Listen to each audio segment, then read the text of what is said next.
নারায়ণপুর নামের এক ছোট্ট গ্রামে এক বৃদ্ধা থাকত। তার নাম ছিল জ্যোৎস্না। তার দুই ছেলে ছিল, আকাশ আর আলোক। দুজনেই শহরে কাজ করত। জ্যোৎস্নার দুই পুত্রবধূ ছিল, বড় বউ রিম্পা আর ছোট বউ তানিয়া। একদিন জ্যোৎস্না উঠানে বসে উনুনে আগুন ধরাচ্ছিল। রিম্পা পাশে বসে রুটি তৈরির জন্য আটা মাখছিল। আরে রিম্পা, একটু তাড়াতাড়ি কর, তোর হাতে রুটির তুলনা হয় না। কি করে যে এত ভালো রুটি তৈরি করিস? মা, তুমি শুধু শুধু আমার প্রশংসা করছো। তখনই তানিয়া পাশের পুকুর থেকে জল ভরে নিয়ে আসে। সবাই দেখো, মহারানী চলে এসেছে। তা কোথায় ছিলে এতক্ষণ? মা, আমি তো পাশের পুকুর থেকে জল আনতে গিয়েছিলাম, তাই একটু দেরি হলো। ঠিক আছে, যা গিয়ে রেখে দে, আর এখানে যেন আসিস না। রান্না করতে এসে বিরক্ত করিস না। তানিয়া চুপচাপ কলসি রেখে ভেতরে চলে যায়। তার চোখে মন খারাপের ছাপ স্পষ্ট দেখা যাচ্ছিল। ঘরের বিছানার এক কোণে গিয়ে সে বসে পড়ে। তার হাতে একটা পুরনো চুড়ির বাক্স ছিল। মা যদি আমার সাথে ভালোভাবে কথা বলতো, যেরকম রিম্পা দিদির সাথে বলে, আমি তো কোনো ভুল করিনি, আমি তো শুধু তাকে ভালোবেসে বিয়ে করেছি, তবে কি এটাই আমার সবথেকে বড় ভুল? সন্ধ্যার সময় ছিল। জ্যোৎস্না আর রিম্পা উঠানে বসে চা খাচ্ছিল, আর তানিয়া কলতলায় বসে বাসন মাজছিল। আচ্ছা রিম্পা, তোমার বাপের বাড়ি থেকে কি কোনো চিঠি এসেছে? হ্যাঁ মা, চিঠিটা ভাই পাঠিয়েছিল আর বলেছে পরের মাসে যেন আমি অবশ্যই বাবের বাড়ি থেকে ঘুরে আসি। আরে বাহ, তাই নাকি? তাহলে চল, আমিও তোর সঙ্গে ঘুরে আসি।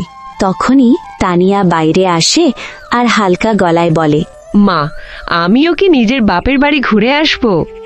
এমনিতেই তো অনেকদিন বাপের বাড়ি যাইনি, আর মায়ের শরীরটাও খারাপ। তোর বাপের বাড়ি পরে গেলেও চলবে, আগে ঘরের সব কাজ শেষ কর। তোর মা বাবা তো এমনিতেই গরিব, তারা তোকে কি করে আদর যত্ন করবে? ওখানে গিয়ে কোনো লাভ নেই। রাত তখন 10টা। তানিয়া নিজের ঘরে শুয়েছিল। মা ঠিক বলেছিল, মানুষ কোনোদিনও ধনী আর গরিব ব্যক্তির তুলনা করতে ছাড়ে না। তাই আমাকে চুপচাপ সবকিছু সহ্য করতেই হবে, কিন্তু কতদিন? সকালের বেলা ছিল। উঠানে গরু বাঁধা ছিল। বড় বউ রিম্পা দুধ দোয়ানোর পর রান্নাঘরে রাখতে যাচ্ছিল। তখনই হঠাৎ তার হাত থেকে দুধের বালতিটা পড়ে যায়, আর সব দুধ মেঝেতে ছড়িয়ে পড়ে। এরে, এ কি হলো? মা যদি জানতে পারে তাহলে আমাকে খুব বকাবকি করবে। কিছুক্ষণ ভাবার পরে তার মাথায় একটা বুদ্ধি ঝলক দেয়। যদি আমি এই দোষটা তানিয়ার ঘাড়ে চাপিয়ে দিই, এমনিতে মা তো তাকে একদমই বিশ্বাস করে না, তাই মা আমার কথাই বিশ্বাস করবে। রিম্পা কলতলায় আসে। তানিয়া সেখানেই কাপড় কাচছিল। তানিয়া, আমার আজ কোমরটা খুব ব্যথা করছে, তো আমাকে রান্নাঘর থেকে ঝুড়িগুলো এনে দে না। ঠিক আছে দিদি, আমি এক্ষুনি এনে দিচ্ছি। তানিয়া কিছু না জেনেই রান্নাঘরে ঢুকে পড়ে। যেই তানিয়া রান্নাঘরে ঢুকে, তখনই তাড়াতাড়ি রিম্পা ছুটে যায় তার শাশুড়ি জ্যোৎস্নার কাছে। মা, তাড়াতাড়ি দেখবে চলো, তানিয়া কি করেছে। দুজনে তাড়াতাড়ি রান্নাঘরের দিকে এগোয়। তানিয়া ঝুড়ি নিয়ে দাঁড়িয়েছিল, আর সব দুধটা মেঝেতে পড়েছিল। সেটা দেখে বৃদ্ধার রাগে চোখ লাল হয়ে যায়। এই কি তানিয়া, এত দুধ সব ফেলে দিয়েছিস? এই অপয়া মেয়ে, তোর দ্বারা কি কোনো কাজই ঠিক মতো হয় না? না মা, আমি তো এইমাত্র এসেছি, দুধটা তো আগে থেকেই পড়েছিল। আরে, এ মিথ্যে কথা বলছে। আমি নিজের চোখে দেখেছি, নিজেই পায়ে করে দুধের বালতিটা উল্টে ফেলে দিয়েছে। এখন আবার মুখের ওপর বড় বড় কথা বলছে। না দিদি, আমি সত্যি বলছি, এই দুধটা আমি ফেলিনি। ব্যাস, অনেক হয়েছে, আর বেশি কথা বাড়িয়ে লাভ নেই। ভুল করেছিস যখন, শাস্তি তো তোকে পেতেই হবে। আজ ঘরের সব কাজ তোকেই করতে হবে, আর জঙ্গল থেকে কাঠও তোকেই এনে দিতে হবে। ঠিক আছে মা, আমি করে নেব। তানিয়া চুপচাপ রান্নাঘর থেকে বেরিয়ে যায়। তার হাত কাঁপছিল, মুখে কষ্টের ছাপ ছিল। সে উঠানে এসে আবার কাপড় কাচতে থাকে। এইভাবে সকাল থেকে তানিয়া একটানা কাজ করছিল। ঘর ঝাড় দেওয়া, বাসন ধোয়া, গরুকে খেতে দেওয়া, সবকিছুই তাকে করতে হচ্ছিল। সব কাজ সেরে সে রান্নাঘরে যায়। একটা টিফিনের মধ্যে সে একটু তরকারি আর রুটি নেয়। জঙ্গলের রাস্তা অনেকটা দূর, যেতে আসতে অনেক সময় লাগবে। এটা নিয়ে যাই, রাস্তায় খেয়ে নেব। এই বলে তানিয়া এক হাতে ঝুলি আর এক হাতে কুড়ুল নিয়ে বেরিয়ে পড়ে। তানিয়া চলে গেলে রিম্পা আর জ্যোৎস্না দুজনে উঠানে বসে আস্তে আস্তে কথা বলতে থাকে। মা, একটা কথা বলবো। এই তানিয়া যতদিন বেঁচে থাকবে ততদিন আমাদের জ্বলে পুড়ে শেষ হতে হবে। তুই কি বলতে চাইছিস রেম্পা? দেখো মা, এখন তানিয়া জঙ্গলে গেছে কাঠ কেটে আনতে। সেখানে রাস্তাঘাটও খুব নির্জন, কোথাও কেউ থাকে না। যদি ধরো তার সঙ্গে খারাপ কিছু ঘটে আর তানিয়া ফিরল না। একদম ঠিক বলেছিস রিম্পা।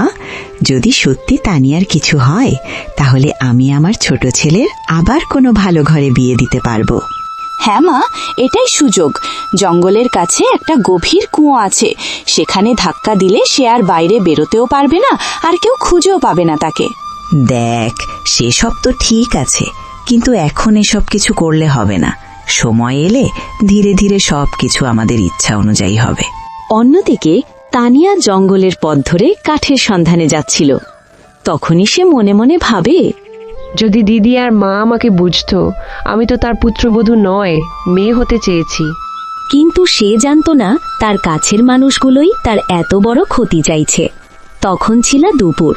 তানিয়া জঙ্গলের অনেক ভেতরে পৌঁছে যায়। সে কুড়ুল নিয়ে গাছের শুকনো ডাল কাটছিল। অনেক সময় হয়ে গিয়েছিল। তানিয়া গাছের অনেক ডাল, পাতা আর কাঠ কেটে জড়ো করে ফেলেছিল, কিন্তু তার হাতও কাঁপছিল আর তার পিঠে ব্যথা হচ্ছিল। তারপর তানিয়া কাঠের গোছাটা একটা গাছের নিচে রাখে। তারপর ঝুলি থেকে দুটো রুটি আর একটু তরকারি বের করে। হে ভগবান, কি কপাল আমার! নিজের বাড়ি থাকতে আমাকে এই জঙ্গলে এসে খাবার খেতে হচ্ছে। সে খাবারের প্রথম গ্রাস খেতেই যাবে, সেই সময় জঙ্গলের ভিতর থেকে একটা খরগোশ দৌড়ে দৌড়ে তার দিকে আসে। সেই খরগোশটার চোখে নিষ্পাপ মন ফুটে উঠছিল। আরে, তোরও খিদে পেয়েছে নাকি? তানিয়া নিজের হাতে করে একটা ছোট্ট রুটির টুকরো খরগোশটাকে দেয়। খরগোশটা তাড়াতাড়ি খেতে থাকে। খেয়ে নে, তোকে দেখে তো মনে হচ্ছে অনেকদিন তুই কিছুই খাসনি। রুটি খেয়ে খরগোশটা লাফাতে লাফাতে জঙ্গলের মধ্যে চলে যায়। সেই সময় রাস্তা দিয়ে একটা বুড়ো মানুষ হেঁটে যাচ্ছিল। তার মাথায় একটা পুরনো ঝুড়ি ছিল, তাতে কিছু জামা কাপড়ও ছিল। বৃদ্ধ মানুষটা তানিয়াকে এভাবে বসে থাকতে দেখে দাঁড়ায়। মা, তুই এই জঙ্গলের নির্জন রাস্তায় একা কি করছিস? আমি এখানে জঙ্গলে কিছু কাঠ কাটতে এসেছিলাম। কিন্তু তোর হাতে তো ফোসকা পড়ে গেছে, আর তুই এইভাবে কাঁদছিস কেন? কি হয়েছে? তোর কি সমস্যা? তানিয়া অনেক ভেবেচিন্তে বৃদ্ধকে বলে, বাবা, আমার নাম তানিয়া। আমি নারায়ণপুর গ্রামে থাকি, কিন্তু আমার শাশুড়ি মার যা আমাকে একটু সহ্য করতে পারে না। যে ভুল আমি কখনো করিনি তার জন্য আমাকে প্রতিদিন শাস্তি পেতে হয়, অপমান সহ্য করতে হয়। তানিয়া কাঁদতে কাঁদতে সবকিছু বলে দেয়। মা, এই দুনিয়া সবসময় ভালো মানুষদেরই বেশি অবহেলা করে, কিন্তু তুই চিন্তা করিস না, তোরও ঠিক একদিন না একদিন সময় আসবে। তানিয়া বৃদ্ধের দুর্বল শরীর আর কালচে পড়া চোখের দিকে তাকায়। বাবা, তোমাকে খুব ক্ষুধার্ত দেখাচ্ছে। আমার কাছে কিছু রুটি আছে, তুমি খেয়ে নাও। না মা, তুই যখন নিজের জন্য খাবার নিয়ে এসেছিস তখন তুই খেয়ে নে। বাবা, আমার খাওয়া হয়ে গেছে। আমি একটু বেশি খাবার নিয়ে এসেছিলাম, তাই দয়া করে এগুলো তুমি খেয়ে নাও।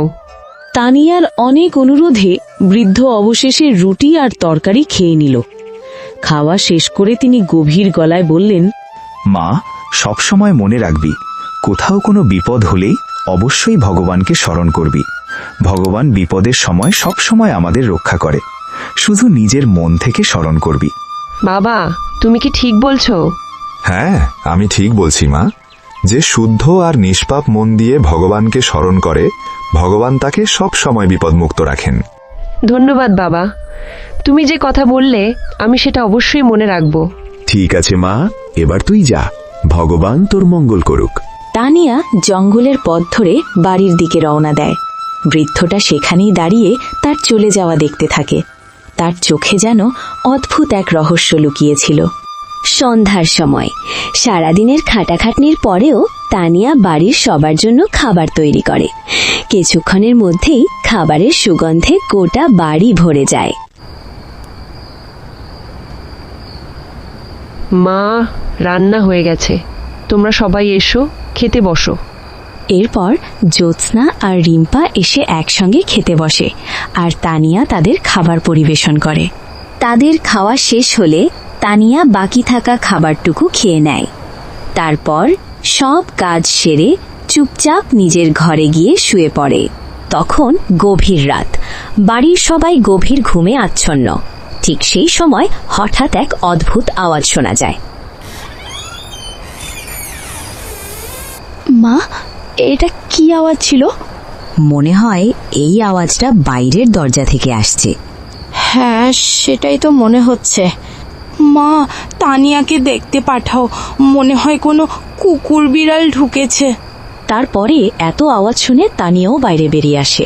তার চোখে ভয় স্পষ্টভাবে দেখা যাচ্ছিল। তানিয়া, বাইরে গিয়ে দেখে আয় তো, এটা কিসের শব্দ হচ্ছে? মা, আমার খুব ভয় করছে। ভয় করছে তো যা, নিজের বাপের বাড়িতে গিয়ে বসে থাক, আর তখনই আসবি যখন আর ভয় পাবি না। অবশেষে তানিয়া বাধ্য হয়ে ধীরে ধীরে দরজার দিকে এগিয়ে যায়। দরজার কাছে গিয়ে সে দেখে দরজাটা অল্প খোলা ছিল, আর বাতাসে দুলে দুলেই ওই আওয়াজটা হচ্ছিল। তানিয়া বাইরে তাকিয়ে দেখে, কিন্তু আশেপাশে কাউকেই দেখতে পায় না। মা, সেখানে তো কেউ নেই, মনে হয় দমকা হাওয়ায় গেটটা নড়ছিল। এই কথা বলে তানিয়া আবার নিজের ঘরে শুতে চলে যায়। আজ তো তুই বেঁচে গেলি, কিন্তু কাল দেখছি কি করে তুই নিজেকে বাঁচাস। সকাল তখন প্রায় 7টা। তানিয়া কুয়ো থেকে জল তুলে কাপড় কাচ্ছিল।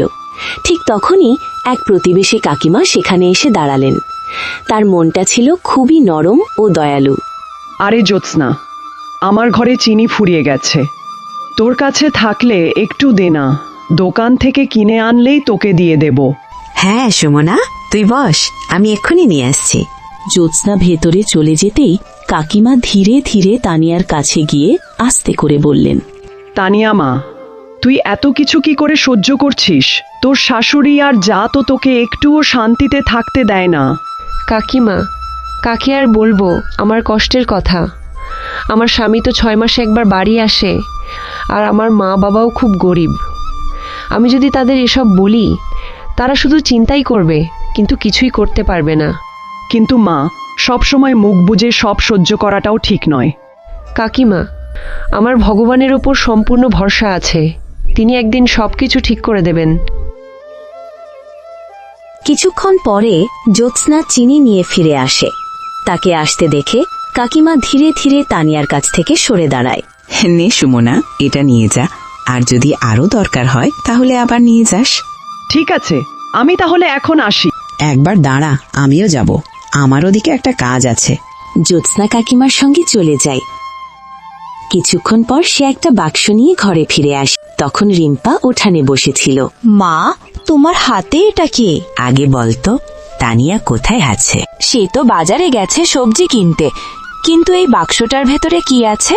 জ্যোৎস্না বাক্সের মুখ খুলতেই রিম্পার মাথা ঘুরে যায়। মা, এ তো সাপ! তুমি এটা কেন নিয়ে এসেছো? এত চেঁচাচ্ছিস কেন? তুই কি আমাদের পরিকল্পনা ভুলে গেছিস? ও, এইবার আমি সব বুঝতে পেরেছি, কিন্তু এটা কি করে হবে মা? সেসব নিয়ে তোকে কিচ্ছু ভাবতে হবে না, আজ রাতেই আমি সব কাজ শেষ করে দেব। রাত তখন প্রায় 1টা। পুরো গ্রাম গভীর ঘুমে আচ্ছন্ন। উঠানে এখনো একটি প্রদীপ জ্বলছিল। তানিয়া নিজের ঘরে বিছানায় শুয়েছিল। সারাদিনের পরিশ্রমে তার শরীর খুব ক্লান্ত, কিন্তু তার মনটা ভীষণ খারাপ ছিল। কে জানে কবে এই নরকের জীবন থেকে আমি মুক্তি পাব। হে ভগবান, যেন আমি সারাদিন পরিশ্রম করার শক্তিটুকু পাই। অন্যদিকে রান্নাঘরের ভেতরে জ্যোৎস্না আর রিম্পা ধীরে ধীরে নিজেদের মধ্যে কথা বলছিল। ঠিক তাদের পাশেই একটা বাক্স রাখা ছিল, আর সেই বাক্সের ভেতরে এক ভয়ঙ্কর বিষাক্ত সাপ তার শিকারের অপেক্ষায় ছিল।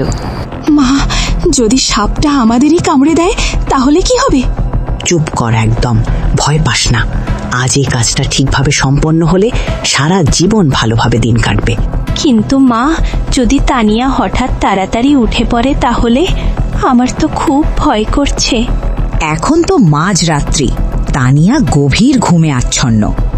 আমাদের শুধু তার ঘরের কাছে গিয়ে বাক্সটা খুলে দিতে হবে। তুই এখানে দাঁড়া, আমি ভেতরে গিয়ে রেখে আসছি।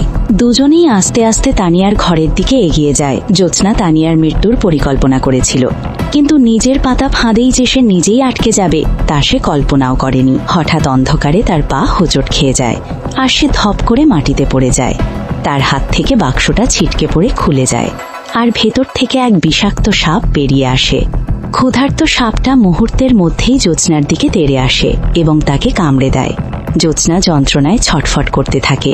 এই ভয়ঙ্কর দৃশ্য দেখে রিম্পা আতঙ্কে সেখান থেকে দৌড়ে পালিয়ে যায়। তানিয়া বাইরের এত আওয়াজ শুনে দৌড়ে আসে। মা, মা, তোমার কি হলো? সে দেখে তার শাশুড়ি মাটিতে পড়ে যন্ত্রণায় ছটপট করছে। সাপের কামড়ে তার পা নীলচে হয়ে উঠেছে। তানিয়া, আমাকে ক্ষমা করে দে মা। তানিয়ার চোখে জল চলে আসে, তবু সে হাল ছাড়ে না। মা, তুমি একদম ভয় পেও না, আমি দেখছি কি করা যায়। ঠিক তখনই তানিয়ার মনে পড়ে জঙ্গলে দেখা সেই বৃদ্ধ বাবার কথাগুলো। তারপর সে চোখ বন্ধ করে ভগবানকে স্মরণ করতে থাকে। হে ভগবান, আমি তো কারো কোনো ক্ষতি চাইনি, সবসময় সবার ভালোই চেয়েছি, তাহলে আজ এমন কেন হলো? আমি কখনো তোমার কাছে কিছু চাইনি, কিন্তু আজ আমি আমার শাশুড়ির জীবনের ভিক্ষা চাইছি। দয়া করে আমার শাশুড়ি মাকে সুস্থ করে দাও। তারপরই হঠাৎ করে গোটা ঘর আলোয় ভরে ওঠে। চারদিকে জোরে জোরে হাওয়া বইতে থাকে। ঠিক সেই সময় তাদের সামনে হঠাৎ জঙ্গলে দেখা সেই বৃদ্ধ এসে দাঁড়ান। তার হাতে এক অদ্ভুত ধরনের জড়িবুটি ছিল। বাবা, তুমি এখানে? ভয় পেও না মা, সময় এসেছে যে আজ আমি তোমার সাহায্য করি। বৃদ্ধ লোকটা জ্যোৎস্নার পাশে বসে পড়েন। তারপর জড়িবুটির রস তৈরি করে তাকে খাইয়ে দেন। এরপর তিনি চোখ বন্ধ করে ধ্যান করতে থাকেন। কিছুক্ষণ পর জ্যোৎস্নার চোখ ধীরে ধীরে খুলে যায়, আর সে উঠে বসে। তারপর সে তানিয়ার দিকে তাকিয়ে বলে, তানিয়া মা, আমি তোর ওপর অনেক অত্যাচার করেছি, আর তুই আজ আমার জীবন রক্ষা করেছিস। আমি যাকে হিরে ভাবতাম সে তো পাথর বেরোলো, আর আমাকে বিপদের মধ্যে ফেলে চলে গেল। আর যাকে আমি এতদিন কয়লা ভেবে এসেছি সে তো হিরে বেরোলো। আমায় ক্ষমা করে দে মা, আমি লোভ আর অহংকারে অন্ধ হয়ে গিয়েছিলাম। মা, আমি তো শুধু তোমার মেয়ে হতে চেয়েছিলাম, আর মেয়ের কাছে কি কখনো মায়েরা ক্ষমা চায়? দেখেছিস মা, সততা আর ধৈর্য কখনোই ব্যর্থ হয় না।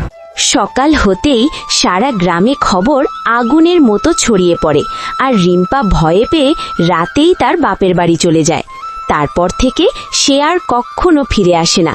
কিছুদিন পরে দুই ভাইও গ্রামে চলে আসে।